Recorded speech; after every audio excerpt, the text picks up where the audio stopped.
Hello guys, welcome back to my YouTube channel DB Study Group. Hagor hokole bhale kukhole asa. Aje ta important topic মই তোমালোকক বুজাবলৈ আহিছো. Topic to is model based reflex. So tar agot মই তোমালোকক simple reflex agents to বুজাইছিলো. আজি মই তোমালোকক model based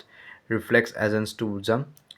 So it actually কি হয় partially observable environment and store perceived history internal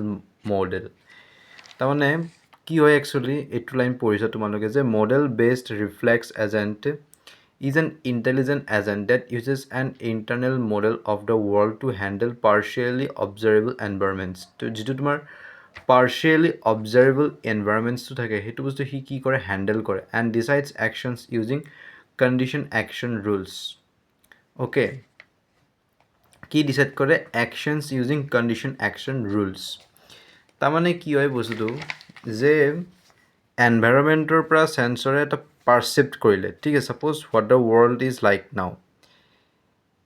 কিবা এটা বস্তু যে পাৰসিপ্ট কৰিলে পাৰসিপ্ট কৰাৰ পিছত হেতু বস্তুৰ কন্ডিশনটো কি হ'ব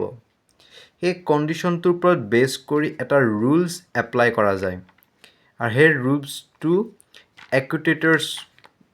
হয় এনভায়ৰনমেন্টত মানে বুজি পাইছা সাপোজ এনভায়ৰনমেন্টৰ পৰা যি কোনো এটা সেন্সৰে পাৰসিপ্ট কৰিলে যি কোনো ঠিক আছে পাৰসিপ্ট কৰাৰ পিছত সেই বস্তুৰ ওপৰত কন্ডিশনটো অলপ বেস কৰা যায় সেই কন্ডিশনটো চাই কিনে কিবা এটা ৰুল এপ্লাই হয়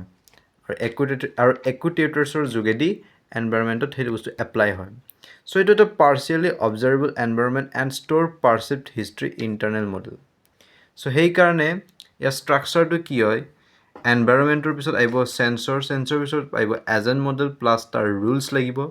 তাৰপিছত একুটেটৰ্স আৰু একুটেটৰ্সৰ পৰা ডাইৰেক্ট এনভায়ৰনমেন্ট গতিকে ইয়াৰ এডভান্টেজেস কি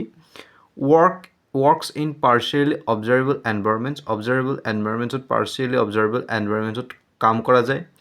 uses memory of past stateৰ memory খিনি uses কৰা যায় and more intelligent than simple reflex agents কৈ কি হয় খুব more intelligent আৰু I hope তোমালোকে এই যেটো কনসেপ্ট আছে model based reflex agent এটো তোমালোকে ধুনিয়াকৈ বুজি পাইছা thank you